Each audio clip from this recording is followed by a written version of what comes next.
إن الذين كذبوا بآياتنا واستكبروا عنها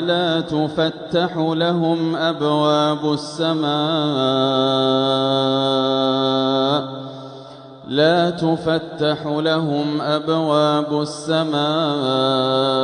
ولا يدخلون الجنة حتى يلج الجمل في سم الخياط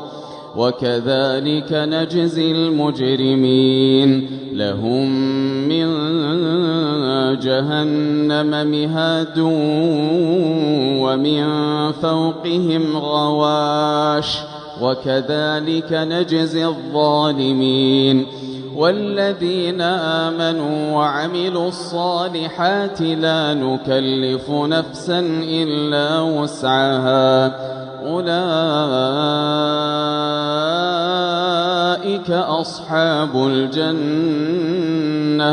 هم فيها خالدون ونزعنا ما في صدورهم من غل تجري من تحتهم الأنهار وقالوا الحمد لله الذي هدانا لهذا وما كنا لنهتدي لولا أن هدانا الله لقد جاءت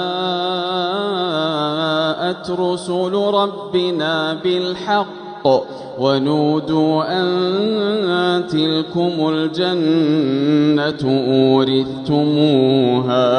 أورثتموها بما